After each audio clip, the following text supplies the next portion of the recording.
Hi, everyone, and thanks for joining us for our Tuesday night episode of Unscripted Sports Podcast, brought to you by BS3 Radio with Spreaker and Northeast Streaming Sports. We have a great show for you tonight. I'm glad you joined in. We are featuring the Negro Leagues of Baseball, considering that they have been integrated now into the statistics. Am I right, guys? For Major League Baseball. So we thought we would highlight some of the a few of the major players all this week on our show. So we're hitting up, I think, 3 different players tonight the guys have to talk about. If you're watching us on Facebook, make sure you like and share. We also enjoy your commentary, and we love for you to be part of our show. It's a very interactive show. And if you're looking for us on YouTube, look under Unscripted, and you can look under Logan Landers or Jay McLovin. And Big Shaw is not here tonight. He may check in later, but you could look under his name as well on YouTube to find the Unscripted podcast, plus the other things these guys are up to. We're always here on Tuesdays and Thursdays, 9 o'clock Eastern time. Saturdays, usually at noon, maybe sometimes a little later. I'm Melanie, your moderator. And our guys tonight, our analysts, are Logan Landers. What up, everybody? It's a special week. We got a big show planned, Jay and Mel, and then we're going to be at the end. We're also going to be talking about a little bit about the Super Bowl because I think we have to at this point. You know, the biggest game of the year, but it's going to be a fun show. I'm looking forward to it. And Jay McLevin. What's up, H-Town? We're here talking about some good Black History of the Month, highlighting our certain individual baseball players that we like coming up, and it's just a really awesome opportunity to celebrate, number one, America's pastime, and number 2, the African Americans that contributed to that pastime and have contributed to us as a society. And it's going to be awesome. I'm ready for it. Let's go. All right. Jay, I think one of the ones that you wanted to feature was Oscar Charleston. Why don't you tell us a little bit about his career? Yeah, Oscar Charleston. You know, a lot of people know about Satchel Paige, Josh Gibson, Hank Aaron, Willie Mays, not Hank Aaron, but Willie Mays, and a few other guys. And those are all the big names. But, you know, a lot of times we don't talk about the other guys that really contributed a lot to the game. And Oscar Charlie Charleston was a center fielder, but also a manager. And he was the first player manager to ever hit the game. He did 3 years in the Army, got out in the Army in 1915, was World War I. And then he went straight into the baseball leagues, where he stayed there until 1954, and he got out as a player manager. So he did about 43 years worth of baseball work, either as a player, a manager, or a player manager. So the guy's been around for a hot minute. Played for the Indianapolis ABCs, managed the Indianapolis Clowns, which pretty much is where he got out of baseball at. Like I said, he ended his career in 1954, and like I said, he's played for like a dozen teams. So he's been around the ball, but he's also played in Cuba for 9 winter seasons, and he also played exhibition games. Matter of fact, a lot of exhibition games against the white ball players. So he's been around. The guy, you know, he's been around and played quite a bit of baseball. His batting average was .349, sluggish percentage was .545. So he was known for his strength as a hitter, but also known for his strength as an outfielder as well. So the guy's been around. He made the East-West All-Star selections 3 times, and he played the inaugural double hitter to break open the Negro Leagues. So this guy is basically a pioneer, or has been a pioneer of the Negro Leagues from day one. Right from day one, this guy's been a part of it. So that's a big thing to note. He also helped recruit players to join the first inaugural Major League Baseball team. This guy's kind of had his hands in a lot of different things, and that's why I really think he deserves to be recognized. Not that Satchel Paige and Josh Gibson and Willie Mays and what they've done for the game of baseball and the Negro Leagues, but really Oscar Charleston for what he's done to pioneer it and to help play up against white players and help recruit players to be into the integrated inaugural baseball seasons. So this guy's kind of done a little bit of everything, and that's why I really, really admire Oscar Charleston for what he's done, and it's good to see him get recognized. Yeah, Jay, and I mean, we were all talking before we started the show, and we were saying that, with each passing year, a lot of these guys might get forgotten, because the Negro Leagues were played back in the early 1900s, and, we're in the 2020s now. So, we're hitting that century mark, and, it's a shame that you only remember the Negro Leagues for a couple of big names, right? The guys who ended up maybe going to the major leagues or who were just absolute legends. But there's a lot of other guys in that league from their time period that were amazing players. It's just a shame they don't get looked on in a better light. They don't get as much notoriety and they don't get as much press. So that's what we're hoping to do here this week. That's what we're hoping to do here. Absolutely. All right, let me pull up mine. Here we go. All right, Andrew Rube Foster. Yeah, so whenever I was doing my research, trying to figure out what players we were going to work on, which ones we were going to do for this week, this is the first guy who really just kind of made me stop and really kind of read over his bio, maybe kind of just sit back and realize, man, this guy was very important. So Andrew Rube Foster, he's in the Hall of Fame. He was inducted in 1981 to the MLB Hall of Fame. But this guy, he did have a playing career, nothing really to write home about. But what really what really kind of made him into the person that he is and the person that helped kind of shape the Negro Leagues as well as just black baseball in general, is this guy was called the father of black baseball. This guy, so Jay, we see before players who turn into managers and so on and so forth. But this guy was also a manager, an executive, and he was doing it all in the front office as well. So he played in the, he played in the league for a little bit. He got out. He's like, okay, I'm going to go into the business side of things. He actually started a team. Let me pull it up here. Yeah, he formed the Chicago American Giants in 1911. He's also, like I said, the stats, the ones that I could find, like I said, they're a little bit hazy because it's been, 100+ years. But they're saying here on his plaque, whenever he went into the Hall of Fame, that he was one of the most acclaimed pitchers in black baseball in the early 1900s. So I doubt they had any stats on that. So we'll have to go with that. But I'm sure this guy he has a very bright mind, obviously. If he was one to help move black baseball further, help the Negro Leagues get better. And so, I mean, he formed a team, for God's sake. That's impressive on its own. He didn't just build a team, because we've seen teams come into the league and they struggle or whatever. The American Giants, the Chicago American Giants, were dominant. They won, they won a few titles. They won a few pennants. It didn't say how many, but they won a couple.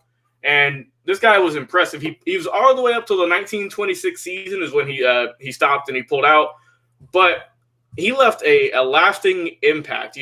This guy did a lot behind the scenes as well as on the diamond to really help further the game and to move it forward and get more people to play.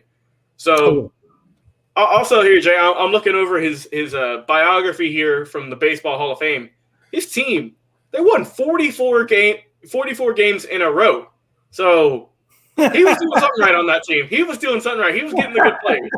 You don't see that very often, 44 games in a row. You just don't see that kind of, and here's the deal too, right? Back, in the Negro Leagues, the thing about that is they didn't really keep accurate records, right? I mean, their records were a little up and down, left and right. They didn't really keep 100% accurate records. But I will say this. Could you imagine how much more competitive Major League Baseball would have been had they integrated sooner? Or had they had like an all-star series, black versus, Negro League versus Major League Baseball. I mean, like to see, exactly how competitive it really was. I mean, I think baseball was cheated for a hot minute because we didn't get the real true competitiveness because nobody wanted to integrate at the time. Integrate at the time. They wanted to keep it segregated. But I'll tell you right now, I mean, you can see as they did integrate those players when Jackie Robinson came in, how much more competitive baseball became, Right. Yeah, and I mean, like I said, we got the comment from Northeast Stream Sports was saying that They sometimes outdrew the MLB back in the 20s, which was very impressive. And I mean, that just lets you know just how popular baseball in general was back then, but let alone, a baseball with primarily black players was just as popular, if not more. And so that's absolutely insane. And also we got our comment here saying that they actually did play each other in All-Stars. So there we go. Hey, see, we learn something every day on this show, Jay. We learn something new, and it's always good to I'm not research. I didn't see that, but okay. Well, there you go. There you go. Yeah, so something new. But a little bit more about this guy before we go into our next one. He actually, like I said, he helped create the Negro National League in 1920. So he really helped shape the game, help integrate, black players feel better, and started his own league, obviously. So he did have some success. A player, owner, executive coach, you name it, this guy did it for the Negro League, for baseball in general. Like I said, he retired in 1926, but he had to leave because he had a nervous breakdown. He was doing too much, and he unfortunately passed away a couple of years later. But, man, his impact's definitely one that I think needs to get more attention, and it needs to get more love because this guy did a lot for the game. And I was happy reading about him and just the story that he had and how much he helped further the game for all the black players. Yeah, he just put up there that Babe Ruth got struck out by Satchel Paige, and that's I can believe it, right? And that's the point I'm getting at is like baseball for a long period of time was so skewed. Like our records were so skewed, right? Because Satchel Paige and those guys never could compete really too much. Like I said, outside the All-Star game, they really couldn't compete. In those other records. I just wonder how many baseball records had they been integrated, like let's say the 20s or the 18s or whatever. Baseball would have came as an integrated sport. Where all these records would be, who would be holding what records? Because it would have been such. Like I said, Satchel Paige was one of the best pitchers out there. He was. And I'm gonna finish this quote, Jay, just to wrap things up on my end. There's a quote saying, "When Rube Foster died, Negro baseball died with him." So. I think that pretty much sums up the impact that this guy had. And like we got here, we got a comment saying he was a pioneer. Yes, he was in all the sense of the word. Andrew Rube Foster, if I had a hat, I'd take it off and tip it to you. You did a great thing for the sport. All right. Hey, I'm enjoying this, Jay. This has been a nice change for us. This is our first kind of week. It's been fun, though. I like, if you really follow sports, it's not enough to just follow sports like current. I mean, you should really know all about sports because there's so much history, right? Quite honestly, that these newer generations really aren't exposed to. And sports goes back so much further, even than when I was born. I mean, obviously, just there's so much culture, American culture, that is slowly being forgotten about. You know what I mean? Yeah. It's crazy. I know exactly what you mean. So we go on to Bullet Rogan. Now, I didn't really know much about Bullet Rogan, but this guy he's really kind of fascinating. His first name is Charles. It's Charles Rogan, but he goes by Bullet. He was a pitcher and an outfielder. So he was one of the first two-way players to play at a high level. And what I mean by that, so he played for the Kansas City Monarchs from 1920 to 1938. But he won more games than any other pitcher in Negro League history. His record was 116-50 as a pitcher. Now, like I said, most pitchers are known for either pitching or hitting, but not necessarily both. And this guy did it all together, man. He batted. He had an ERA of 2.59. He had a batting average of 338. He ranked fourth in batting average, the highest batting average. So this guy had one of the highest batting averages, pitched at damn near almost a Cy Young level, and was doing it both ways. I mean, you don't see that in today's modern era. I don't even see it ever, be honest with you. I mean, Jay, just the closest comparison, I guess you could say, for a guy who is, he pitches and as well as he hits is Shohei Ohtani for the Angels. He just signed a contract extension, but it's a rare breed, to be able to pitch well, like you said, with that 250 some odd ERA, has the most wins in Negro League baseball history, as well as bat 330. Yeah. It wasn't just so he also on August 6, 1923, he pitched a no-hitter against the Milwaukee Bears, And he also won the first Black World Series in 1924. He played first in night games in Black history. So he was the first guy to play in night games at that particular time. So this guy's done quite a bit of stuff. Played 1936 East-West All-Star game. But the guy pitched shutouts. He's hitting the ball over the fence. I mean, he's the kind of guy. They actually said that they said, well, who would you rather have pitch, Satchel Paige or Bullet Rogan? And the guy said, I'd rather have Bullet Rogan because Bullet Rogan can hit. Satchel Paige could hit, but Bullet Rogan could hit. So you got a guy who can pitch and a guy who can hit, and they really would rather have Bullet Rogan out there rather than having Satchel Paige. And if you got somebody telling you they'd rather have Bullet Rogan versus Satchel Paige, and you know how good Satchel Paige was, I mean, that's amazing. It's amazing to get that kind of compliment. It really is, because whenever people think of the Negro Leagues, and pitchers in general, Satchel Paige is always, I think, the first one to come up. He's always the most popular name, and it's just great because, like you said, Jay, it's great just learning about all these guys, man. It's been great, and I mean, it's going to be a great week, man. We got a lot more names lined up for you guys out there. So, if you want to drop any comments, a name you want to talk about, we would always appreciate that as well. So, be sure to give us your comments because we appreciate all of those. Also, I see we have Big Shaw coming in. What's up, Shaw? Oh, not much. Now you came in at the perfect time. You came in at the perfect time, Shaw. What we got going on? Oh, well, we just finished up talking about we're getting ready to go into Super Bowl time now, or post Super Bowl. So Shaw, you want to lead us off in that topic? I sure do, and I will. Man, first of all, I want to say this. The Chiefs Nation even knew that the Chiefs played horrible. If you sit up here and tell me they didn't play horrible, then we didn't watch the same game. They was holding. You know how they were doing it in plain sight. They weren't even trying to get away with it. They was doing it in plain sight. So guess what? They got to call it. Everybody talking about, well, Tom Brady this. He cheated. He did this. Well, where's the proof that he cheated in the Super Bowl? Where's the proof? And how is it rigged? You really think all these people is willing to lose their job and lose all this money to say they cheated? Well, prove it then. I told people on Facebook, well, prove it. I said, I want y'all to prove it to me that they cheated for Tom Brady to win the Super Bowl. I said, prove it. I said, the proof is there. I said, show me some proof. The man is good. The man is good. I don't want to hear that. He was drafted in the 6th round.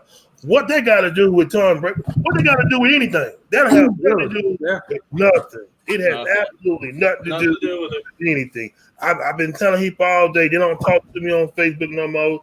Some people don't block me. It took me off social media because I told them, oh, well, he voted for Trump. So one dude told me that Drew Brees is better than Tom Brady. I said, how? How? Because he did. Because he did a lot. Because he did a lot for New Orleans. I said, Bill Charles, is that you? No. I said, Drew Brees didn't give you money when you was home. He didn't come to your house when your daddy was dead. The man don't care about you or me. Same for Tom Brady. Yep. Don't care about us. I said, all that stuff y'all talk about. Brees did this. What did he do? Did Brees help you with anything? No, he did not. So before you say Brees is better than Tom Brady, you got to tell me something else better than that. You got. As we all watched that game. Look how many balls the receivers for Kansas City dropped. I mean, they dropped them. Oh yeah, they dropped them. I understand. He didn't have his offensive line wasn't there. I mean, we knew that coming into the week. We knew he wasn't have those guys there. Right. Don't forget the turf toe injury he had too. He had surgery on, I think, today. So he was already hobbled. And you could see it during the game. He was limping around after halftime, really, is when it really started, I think, nagging him. But he still played his heart out. I'll give him that. Yeah, he did. He played like trash. But they did get big. He played like trash. He played like high trash. Everybody over there praising him. Why? For what? He didn't do anything. What did Patrick Mahomes do to make everybody praise him? He didn't do anything. What? Why? Because he threw the ball. He did that thing. That should have been picked off. He should have had a lead. It really should have been. He should have had. It really should have been. He did not play good at all. I have to disagree with you on that, Logan. He played bad. If he was healthy, Gronkowski and Brady played one hell of a game. And look, Gronkowski's been chilling the whole year. He has. Every time he showed up. And Gronk didn't even get involved in the game at all at first. No. He sure didn't. No. But when they needed him, though, he came up with got 2 touchdowns for him, and that helped. That helped him a lot. Yeah. Look, he played his role. He played his role. He played his role. And he played it well. Up until this game, really, Gronk really hadn't done much this whole season. I mean, let's just be real. And then when the lights were the brightest, who came back? Tom's favorite son, Rob Gronkowski, with those 2 touchdowns. And that running game was great. Fournette runs absolutely. Give Fournette the ball, let that man run the ball, and Ronald Jones, and that's what they did. Run the ball down Kansas City throat. And I told people that too. They said, you don't know what you're talking about. I said, oh, really? Run the ball down Kansas City throat and see what happened. And look, they got in Kansas City. They were so messed up and so confused. They were all over didn't know what to do. Because you can't underestimate Tom Brady. I don't care who he voted for. I don't care what he did in New England. I don't care about that. I don't care what he did in the city of New England. I don't care. To me, what he's doing on that field, I don't do the politics stuff. What you doing on that field means a lot to me. And that man got 7 rings. And yes, he is the greatest of all time. He's better than Michael Jordan. He's better than everybody else. He got 7 rings. Joe Montana. So now comes the question, though, Big Shaw. What? Hey, now comes the question. So, can Patrick Mahomes ever claim the title of GOAT? I don't think he can. No, he cannot. Nope. He had to win this game, but if he won this game, he might have still been in that conversation because he's still young. He's still got a lot of years left. No. But he had to win this. There ain't no way you can yourself the GOAT and then lose. Now, he had to win the game, but the way he went out. I think he's gonna bounce back. I really do. Next year, he's gonna be a killer. Regress. He's going in that film room. Okay, well, that's scary. That's scary. Hey, do you think that Brady's gonna be back next year? He probably should be. Right? He said he's coming back. He's coming back. He's coming back. And if he does, okay. So let me ask you this question: do you think that we will have the Buccaneers and Chiefs again in next year's Super Bowl?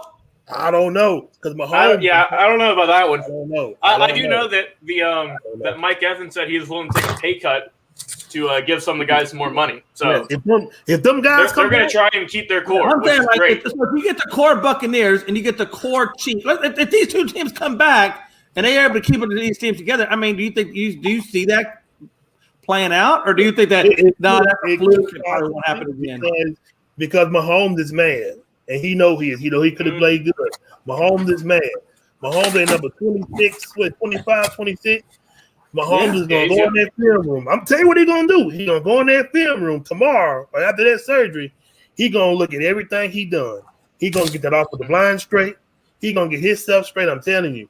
Mahomes is going to be a dangerous man. I have no doubt that Mahomes is going to do that. Oh, yeah. I believe it. He's got that tenacity. You know what? Hey, do you think that with Britt Reed getting into trouble with that car crash, do you think that had anything to do with Andy Reid and the way he called that game? Do you think maybe Andy Reid was distracted and maybe he just didn't call the game correctly? Well, that's his son. So, I mean, like I tell people, it don't matter how old you are, you still, your job ain't done as a dad or a mom. And that's what's on his mind, that his son may be in some trouble. His son was drinking. He admitted it. So, of course, it was on his mind. So, I think he had a little bit to do with it, but I don't think had a. I don't think that wasn't the main reason. I don't think. I think the main reason. I'm just kind of curious if that was looming over the team as a whole, or maybe a little bit. I'm sure. Yeah, I'm sure it was a little bit. But like I said, the key for me that really cost the Chiefs It shocked me they weren't able to get a touchdown first, which I wasn't expecting that at all. Yeah, I wasn't either. When you have Travis Kelce, who's one of the best tight ends right now, and Tyreek Hill, who's one of the fastest receivers, they can't get a touchdown. That's shocking. But the news about the Chiefs going around though is that they weren't playing with heart. Like they weren't really giving it their all. Like they said, was probably the only one that was really playing that game with heart. Because they underestimated Tom Brady. Everybody did. Everybody underestimated the Buccaneers secondary. Even I said it. You know how they stopped Tyreek Hill, them two safeties. That's what they did. I think either that they either they came into the game too confident, or I think they were just confident. I think they were overconfident, honestly, because they won it last year. They thought it was they won it last year. We've seen teams do that before in any sport. They come off a championship. They get back there, and what do? They just coast. They don't get more aggressive. They coast. Yeah, they had it on. I think. And obviously it was on the receiver's head because they couldn't catch a cold. But you know what the biggest thing? And I told you, they did not. They put pressure on Brady at maybe the first two series of that game, but then they started relaxing on Brady. They never really put Brady beyond that second series. No. You know what I'm saying?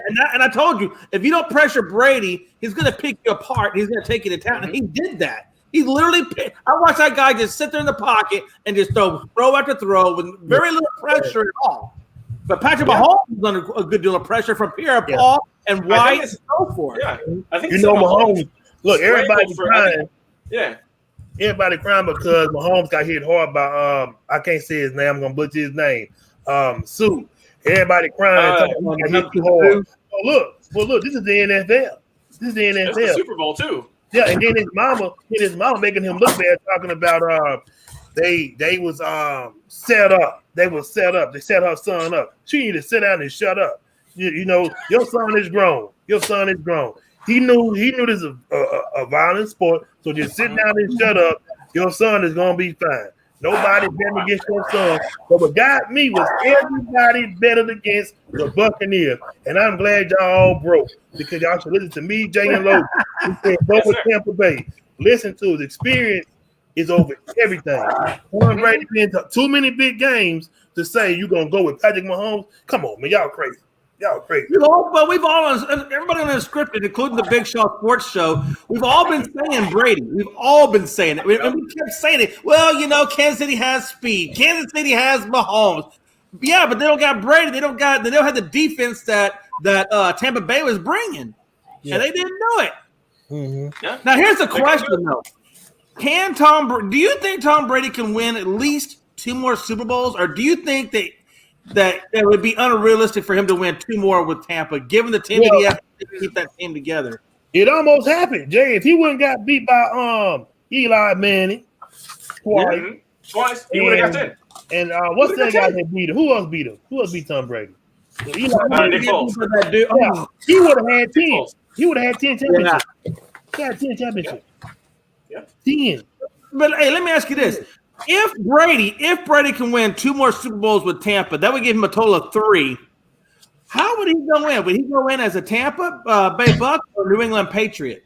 He'd go in as Patriot. You don't think if he wins the same amount of Super Bowls with Tampa that he does with New England, he's still going to go in as just because he was in New England for so long and they took a chance on him. Back in '99, 2000, he'll go in as a Patriot, but he's already successful. He's got more rings than the entire NFL franchises. Yeah, it's just like Peyton Manning. Peyton Manning went as a coach. That's where everything started at. Like Tom Brady, he going in as a Patriot. Everything started for him right there. And and again, I want to talk about Tyrann Mathieu for a second.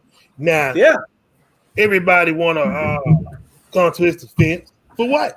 You don't now. He ran in Brady's face at first. If I'm mistaken, he ran in Brady's face first, right? Oh, Now everybody's saying Tom Brady was Mike Tyson. We don't know that. We don't know that for a fact. We don't know what Tyrann Mathieu said to Brady. No. So what Brady did when Brady saw him again, Brady got on him. Oh yeah. Now he said he didn't see this side of Tom Brady. Well, Tyrann Mathieu, if you get in another man's face and start putting your fingers in his face, what you expect him to do? Ain't nobody scared of you. So you expect a man to just let you take it? Oh, it don't work like that, man. They didn't want to take out what he said. Then what did he say? What did he say? Did he call you the N-word? Did he say something about somebody in your family? I doubt he said the N-word now. I doubt he said that. So what did he say to make you so mad? What did the man say? Come out and tell us. It'll come out eventually. It always does. It always will come out. It will. It will. At the end of the day, it don't really matter because look, the best team won, and Tyrann Mathieu, whatever he may be thinking, they got their butts tore up on defense. Oh yeah. You know what I'm saying? He didn't have to say much. I think the play of Tom Brady and the play of the Buccaneers, period, speaks louder than anything Tyrann Mathieu could ever say. That's for sure. Mm-hmm. He got nasty. That Super Bowl was nasty. Tom Brady cut up. He showed. I really thought that game was going to be closer, though. I couldn't believe how far. I thought it was. I really did think it was going to be closer. Yeah. Man. And that was supposed to be the closest matchup ever. Yeah, it was hyped to it. It was hyped up as it, but it failed as always. It failed. I guess everything always looks better on paper than it does in reality. Yeah, it's always fun to play scenarios, but it rarely ever plays out on the field. So yeah, and even when you do though, right? I mean, it really does never play out like it's supposed to. Mm-hmm. Let me ask you a question. This was one of the better quarterback battles too. Let's not forget if Mahomes was 100% healthy, I think this game would have went different. But I do think his injury lingered him a little bit. Nah, he shouldn't have played. You don't think it affected him?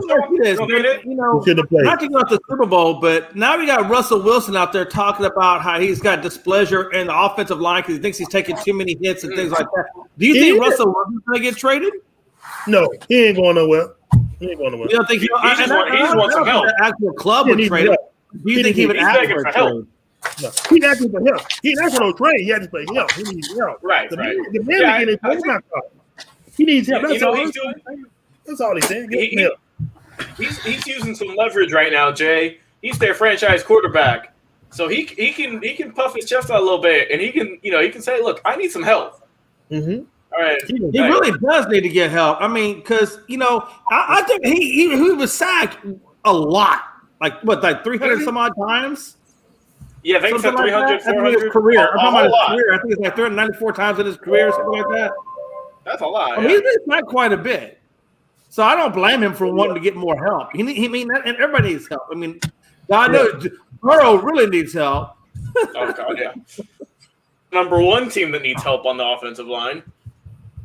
I'm kind of curious to see what the Texans do with Deshaun Watson. I'm really kind of curious to see where he winds up. He ain't going nowhere.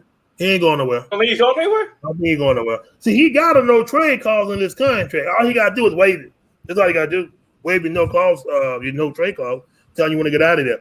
But if Deshaun Watson, if I was him, I would play. I would play. Because you're gonna hurt your value if you sit out.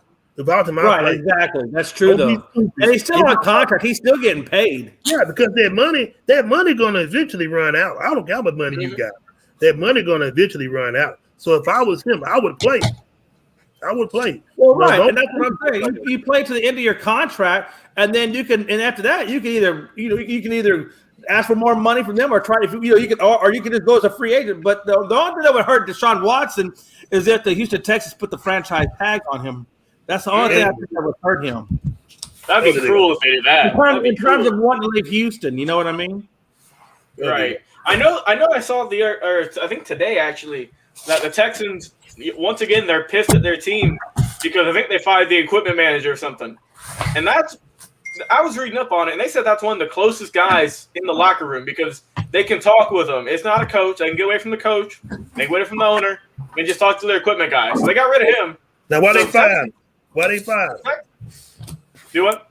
Why they fired him for? I think he just said they let him go. I didn't read. There wasn't a reasoning behind it. It just said they let him go. Shoot, there's always reason behind something. He knows something. He knows something. He might have leaked something. He might have leaked that Deshaun wanted out. Yeah, you know what Houston should do? Because see, this dude going to Chicago. I don't care what nobody tell me. Carson Wentz going to Chicago. But if I was Houston, I'll go get him. The man got a house in Texas. He loves Texas. Yeah, that's true. So let him go get him in Texas. So do you think Carson Wentz is gonna? Do you think his play would improve if he got out of Philadelphia and went to I think if he went to Houston, he's gonna be just hurting his back. They ain't got no weapons, but they traded him all away. But he's still trash though. Carson Wentz trash. He done. I know. He done. So it's like got a lot of work to do. Yeah, he done. He finished. You can't trade. I wouldn't be surprised if Carson Wentz went to with the Colts. I think he might go with the Colts, don't you think? Those are the two teams he's leaked to, is the Colts and the Bears. Those are the two that's looking like it's getting closer and closer to. But we'll have to see what the trade's going to be, because the Eagles guys give up a lot. You're in that contract. I think he'd be better off going with the Colts, man. But yeah, you're right. The Eagles would have to give up a lot. But if he's going to go anywhere, he probably had the best offensive weapons and the best team chemistry with the Colts, I would imagine. They got better O-line. They got a lot better O-line. Or he can just quit. Yeah. He can do that too. He ain't gonna do that. And look, Patrick Peterson gonna be a free agent pretty soon. So the man still can play.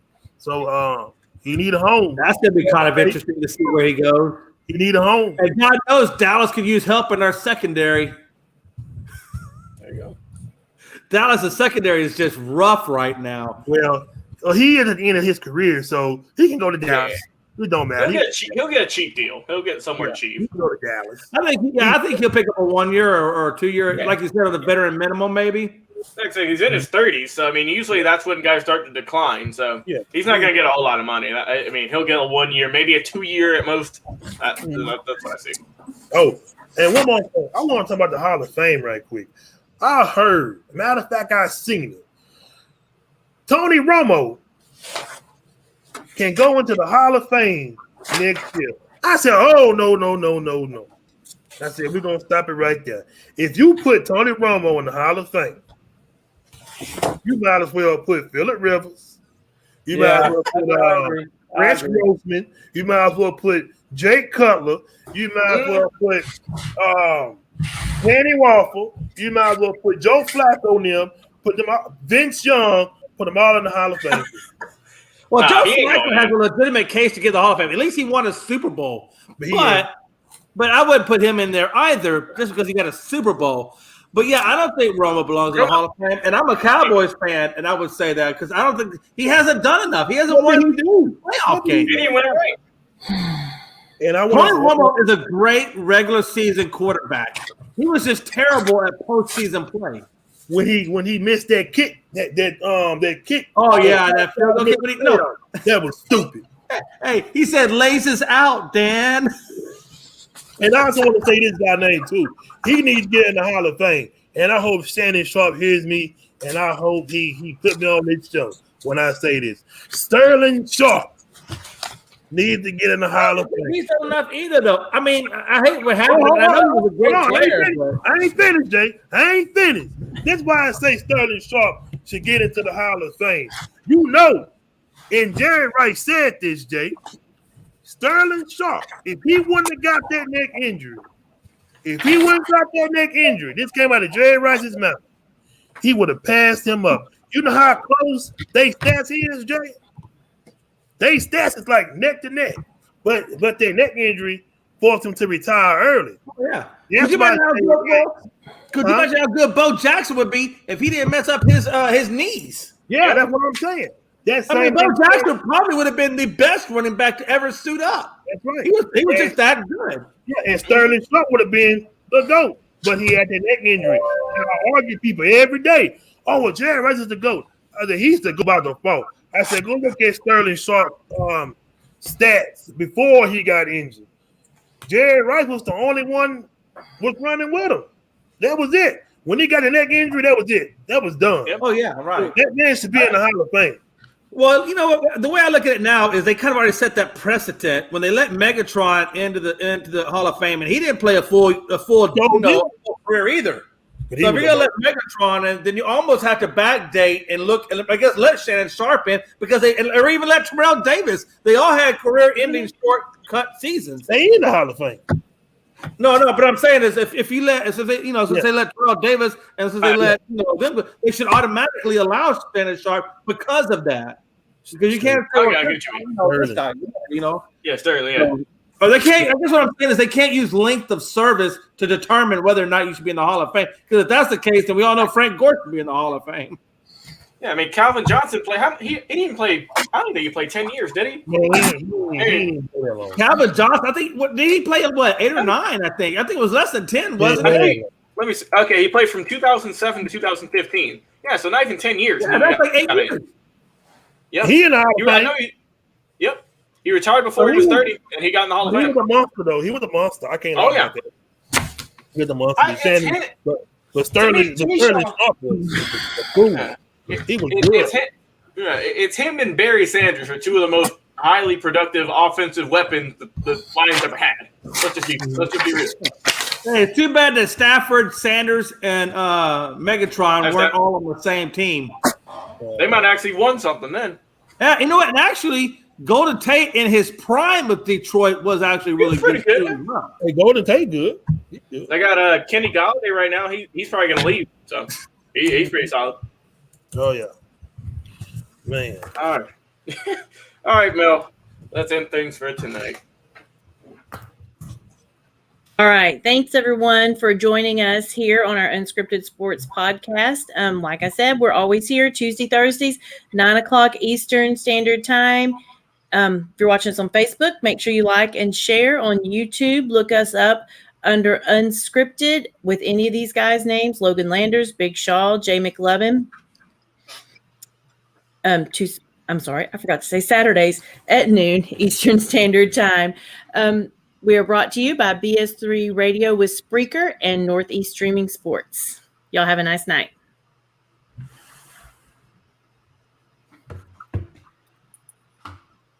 You're listening to Unscripted on Northeast Streaming Sports.